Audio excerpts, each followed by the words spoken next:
Was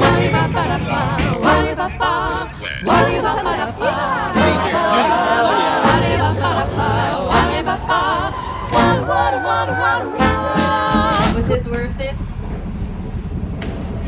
Christmas time was drawing near. I had everything in order.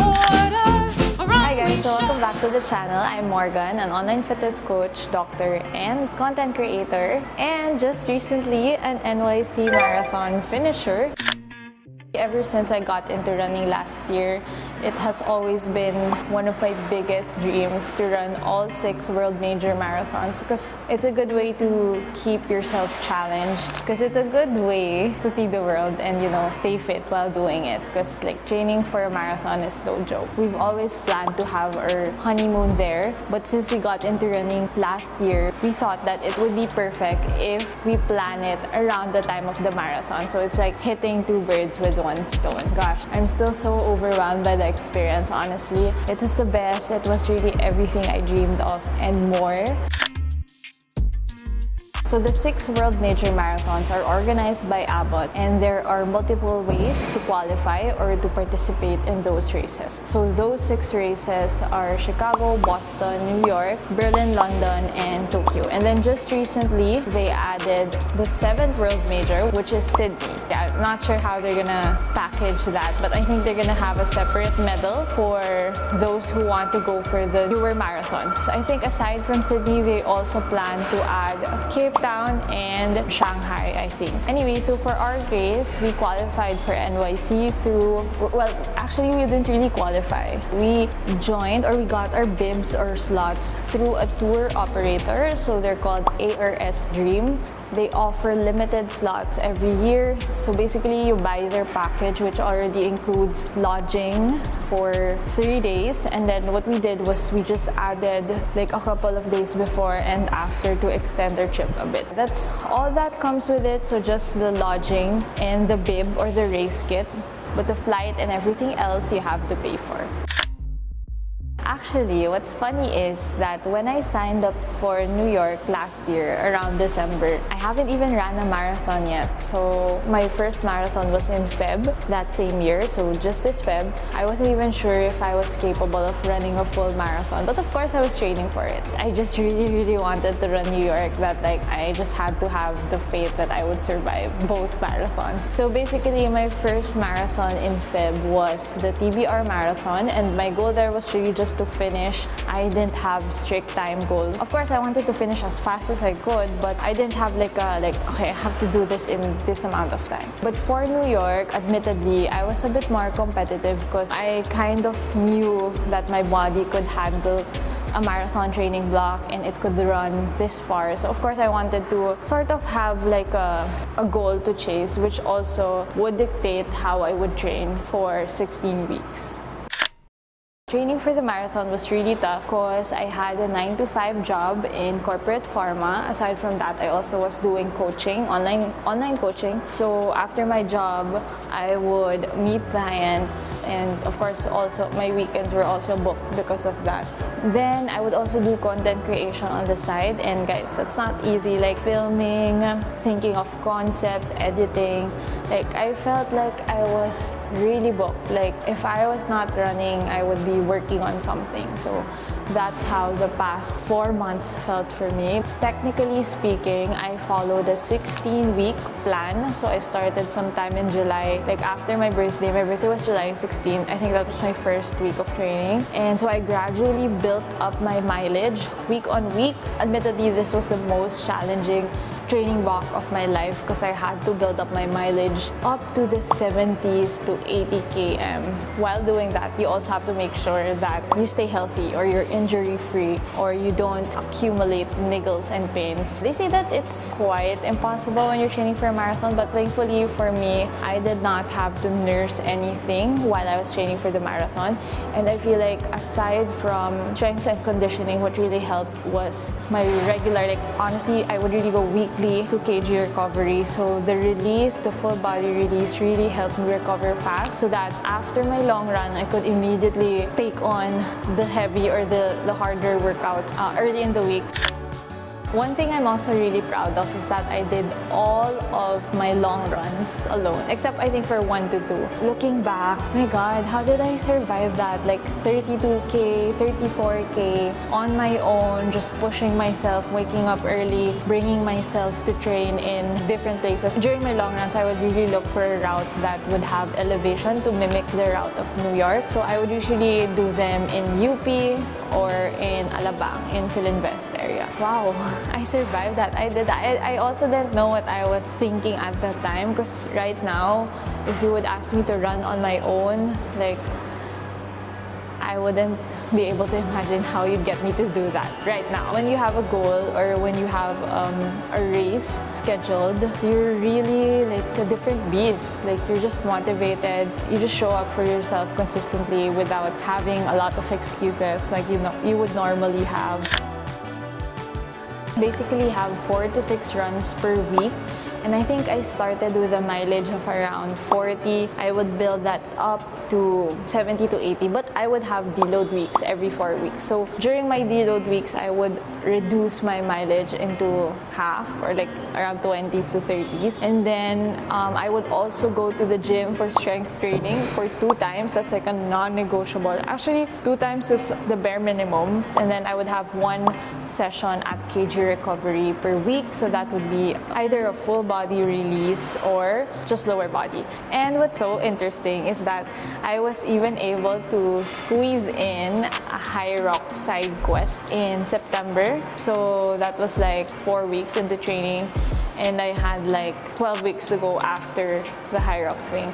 I don't know, it's just really an opportunity I couldn't miss. So that really widened my perspective and made me want to do more races in the future, because it's, I don't know, it's the perfect definition of hybrid training for me. And what I really love about it is that it's so data centric, like so easy to measure your progress race on race, versus like, for example, Spartan, the course changes every time, and then there's so many environmental factors. I mean, that's also fun, but then I don't know, I feel like High Rocks is just more sustainable for my lifestyle, so I'm really excited for that.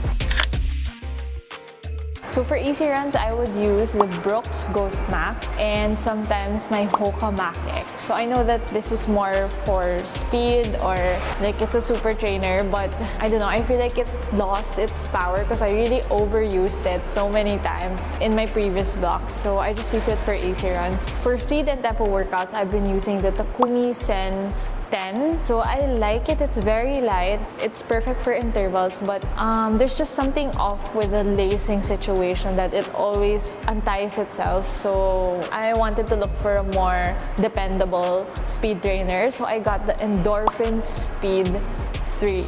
And oh my gosh, I love it. I think it's my favorite shoe of the year. Last year, my favorite shoe was the Hoka Mac X. Now it's that. I love it because it's so versatile. Like it's super good for speed workouts, but then I feel like I can also use it for easy runs, long runs with paces. So if I were just to pack one shoe, it would definitely be that one. For recovery, I've been using my On Cloud Eclipse. So recovery runs are basically like easy runs done after challenging runs or challenging efforts. So I would use that On Cloud Eclipse if I have an easy run after a long run with paces. Or even for long runs, sometimes I use it, depending on what I feel like I need. Race day shoes or my long run shoes or marathon simulation runs, I would use the Adios Pro 3s or the Nike Alphafly. So it was really a toss-up between these two for what I would use for the marathon. I went for the Adios Pro 3s because I just haven't figured out how to go about the blister situation for the Alphafly. I would feel it above like 25K or like 27K. So I just was scared that I might get blisters during the marathon, and I have like a whole trip planned after, so I didn't want to worry about that. So I went for the Adios Pro 3s. My only concern with the Adios Pro 3s is I tied it too tight during the marathon, so like the pressure on top of my dorsalis pedis was really felt throughout all those 42Ks. But it was just nice because it's not as speedy as the Alphafly, but it was dependable in a sense that it was stable. I didn't have significant DOMs after, so definitely better than the Vaporfly. But for my half marathon, soon I'll be using the Alphafly 3s.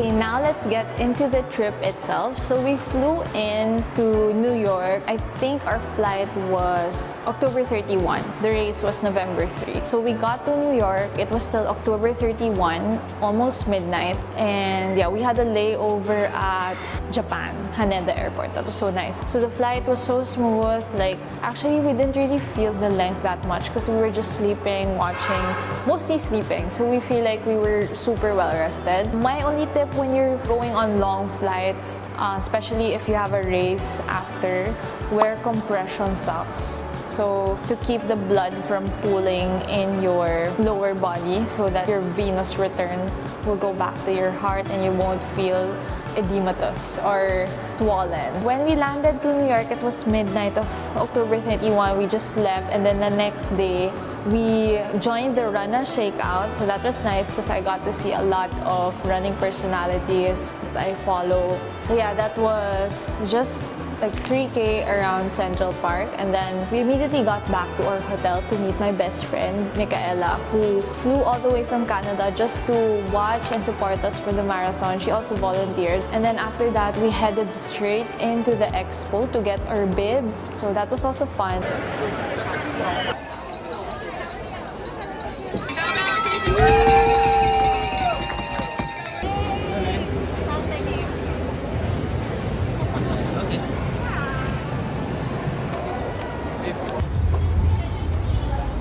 I could really say that it sunk in that I'm running the NYC Marathon. So it was an experience. Like, the lines were bearable. There was a line at the start, but it was fast moving. The claiming of bibs really went by smoothly, thankfully.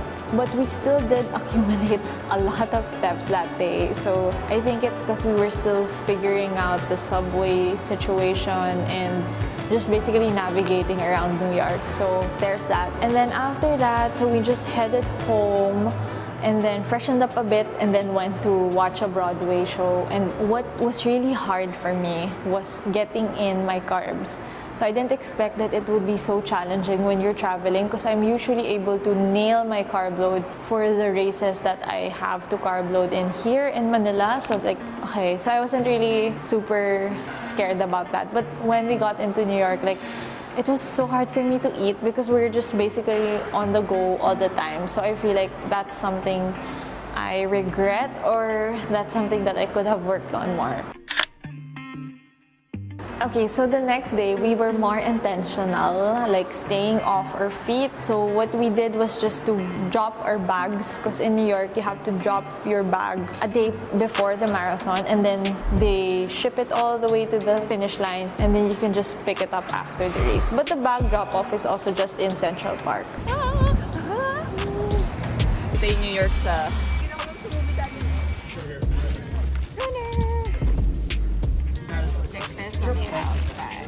Alright, you are all good. Perfect, thank you. Yes. Bag drop-off, guys. And so this day we just really focused on getting in more carbs. So this was kind of better, and then we slept so early, like around 4 to 5 p.m. I think. Yeah, because the race was next day already. So at this time, I was also ironing on my name because I just finalized my race day outfit a day before the race. So thankfully, we had the best sleep before the race. And the race start wasn't so early. I mean, not as early as how marathons would start here in the Philippines. But I even woke up even before my alarm. Good morning, guys! It's race day. I woke up way ahead of my alarm. And the first thing I did was to check the weather, and it's freaking 4 degrees. So, yeah, good luck to me. Anyway, I'm gonna get ready, have breakfast, and I'll meet you guys at the Staten Island Ferry. Bye! Because I was so excited. So I really was able to take my time getting ready, hyping myself up, fueling, like before leaving the hotel. So it was a vibe, honestly. So basically, my advice, if you're joining New York, choose the Staten Island Ferry. So for those who joined under tour operators, you get to choose the Midtown ITO ferry. It's different ferries, but it's like in the same port, because the start or the time for the boarding of the ferry is much later than if you choose the bus. So if you choose the bus, the call time is so early, and then the trip is just, I think, an hour or an hour and a half, and then you stay in the village for so long. And in in the village, there's barely any signal. It's super cold, and I don't know, you're just super out of your comfort zone. So we chose the ferry, so it's later. So we still got to the venue with around 2 hours to spare before the race.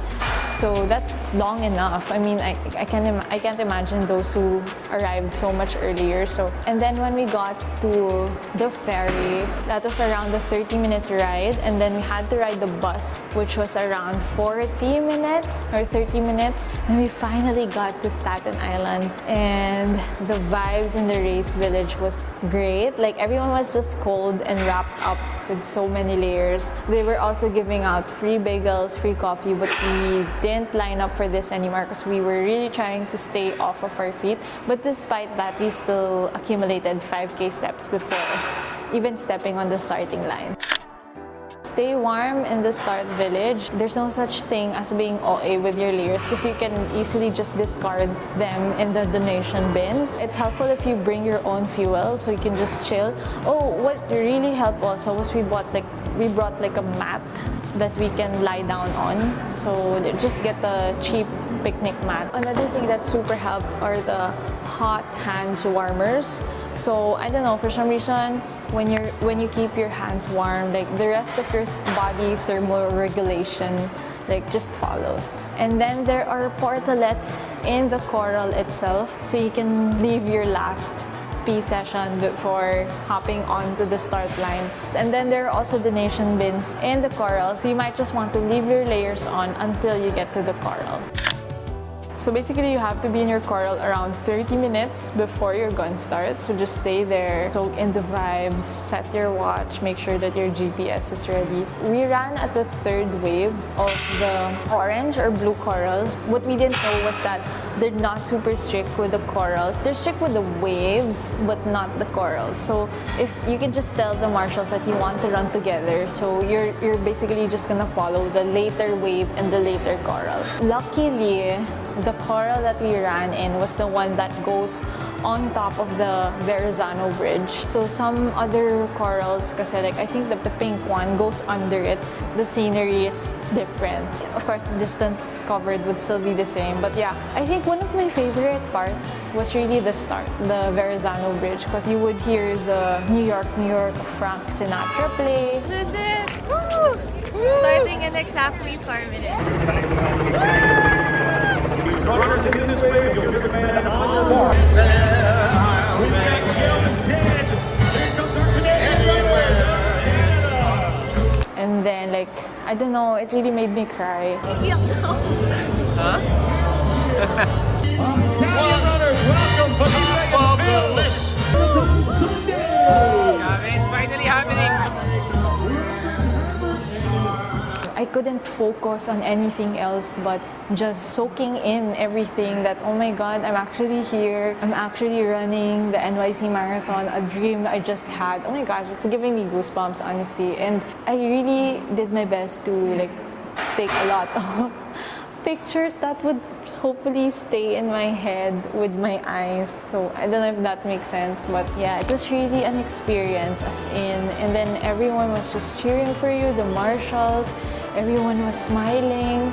So even if it's the highest climb, I think, I didn't really feel that because I was so preoccupied with getting overwhelmed by the experience. And then before you know it, it would be the downhill part now. But it's also not so steep. It's like a low gradient, but it's a long stretch. And then after that, straight into Brooklyn, I think. Yeah, Brooklyn. Straight into Brooklyn. So the energy was wild. I even tried to call my best friend and my dad, so I can just share the experience. But I realized that, oops, I'm still racing pala after all, so I had to focus on the race. I'm gonna be honest, you guys.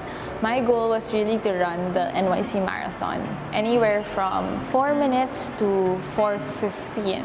But when NJ said that he was scared he might not finish, or he was scared that he might bonk or something, I decided to just, have fun and run his pace because we trained differently for this marathon. Let's just say that I put more effort into my training than him. So he was really more focused on getting back after his prep season. So just, building back his fitness. But like comparing the training of both of us, I would have more mileage than him. So naturally he would feel unprepared stepping onto that starting line. But I realized that after all, this was our honeymoon, so it would be best if we could really run it together all throughout. So I was ready to forget the goals that I've set to myself and just focus on finishing it together. And I feel like that was really helpful because I really got to enjoy the whole experience, and I was not fixated on my pace, on my time. I was really able to take a lot of clips. During the race, honestly, I didn't feel it the whole time. It's really true that the crowds will carry you through all the boroughs until after Queensboro. So after Queensboro, I think that was around 25 kilometers in. So during this time, the energy was still so high, but after that, you go straight into Manhattan, and I don't know, that was just like endless rolling hills. So that's when the fatigue started to set in for NJ. And even if I wasn't really super tired yet, like mentally, I knew na, oh my partner is having a hard time. Wala masakit sa'yo? Wala. Ikaw. Kaya, babe, push.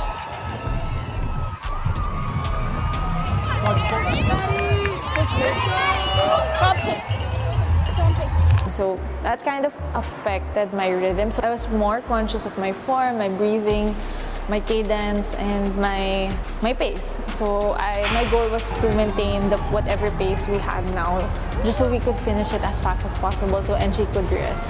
And then, so it was still fun until the end, except for the final Central Park stretch. I feel like that was the last 5K. It was like endless. Oh my god. Like, I don't know.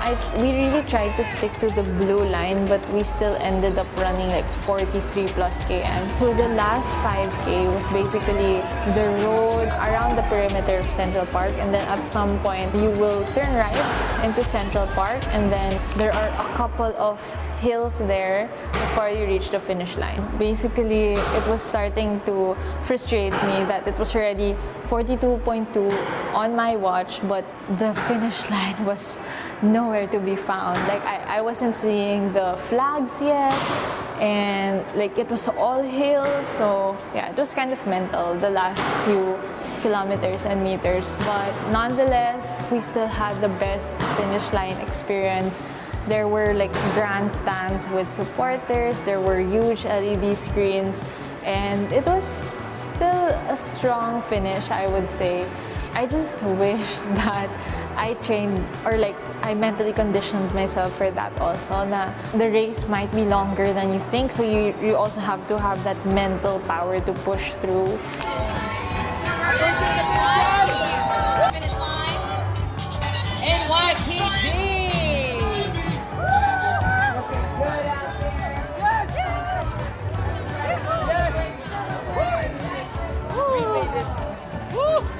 Grabe!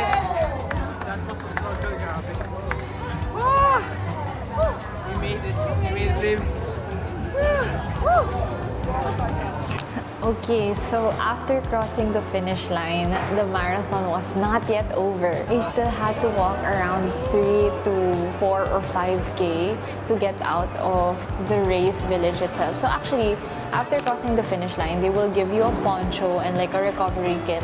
Then after that, you have to walk around 3K to get out of the race village. And then after that, you would have to walk another like 1K to claim your bag. So that's in the freezing cold after you just ran more than 42 kilometers. It was terrible, honestly. Like, we were so turned off by the logistics after, to a point na NJ was so traumatized that, oh my gosh, if all world majors are like this, I wouldn't want to run one anymore.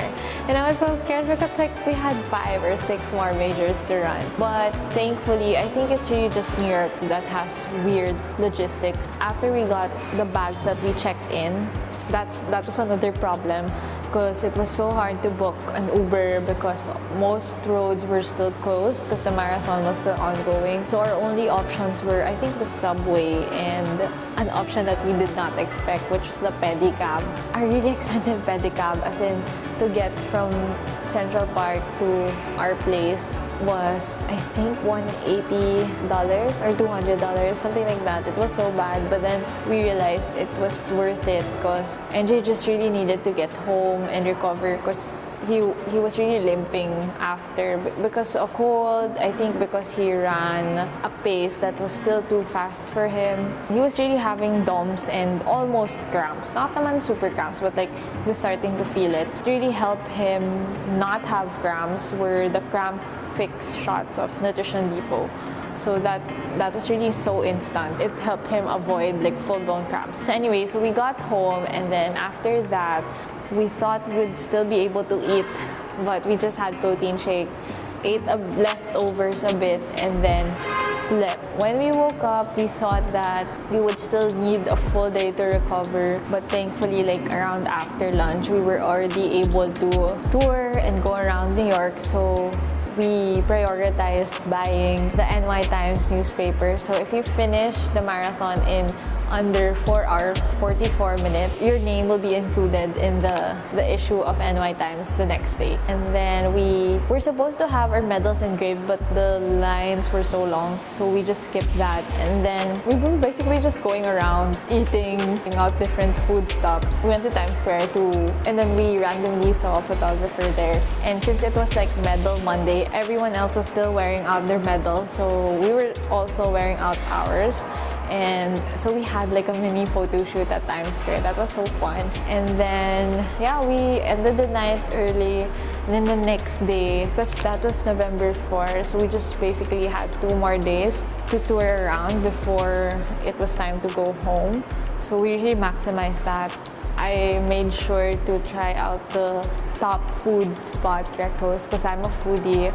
We didn't do a lot of shopping because it was so expensive. I think the only shopping I can remember is buying a few stuff at Lululemon because they were 30 off if you run the marathon. So parang I couldn't pass up on that. November 6 was also the day of our flight. So our flight was at 12 midnight. So we still had the whole day. We really crammed everything. We went to Dumbo in the morning, and then in the afternoon we went to 9/11 and Vanderbilt, stuff like that, some touristy things.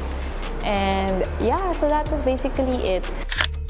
New York was the best first world major, honestly, because according to others, it's the most fun. The energy of the crowd is really unbeatable and unmatched. So I'm so happy that we got to experience that, especially as our first world major. So after New York, we have our eyes set to running another marathon next year. So NJ actually is training for Tokyo. So he got accepted into the lottery. So lucky. Well, I did not. So I'm just joining him there to spectate. And then hopefully I get to run another fall marathon. So I'm eyeing on either Chicago or hopefully Sydney in August, since they just became a major. And then in between the marathon blocks, we just plan on joining a couple of high rocks races, especially the ones in Southeast Asia. Just so grateful to have experienced running the NYC Marathon, and more than the experience itself, the process and the journey leading to it was really so special and meaningful to me, because I really feel like all areas of my life improved when I was training for a marathon. Like I was better at time management, stress management, and I feel like I just have more confidence in making sure that I get things done without sacrificing other priorities I have in life. I feel like that's a skill that not a lot have, but training for a marathon really forces you to improve in that area.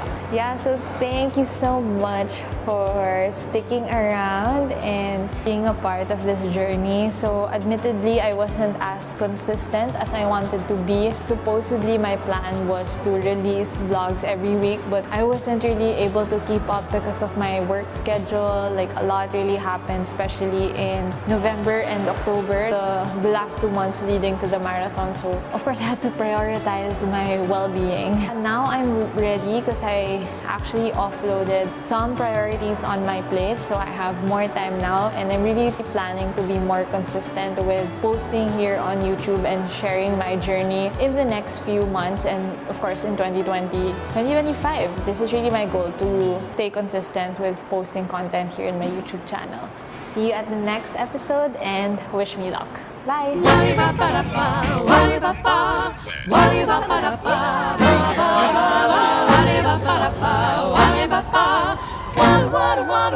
What?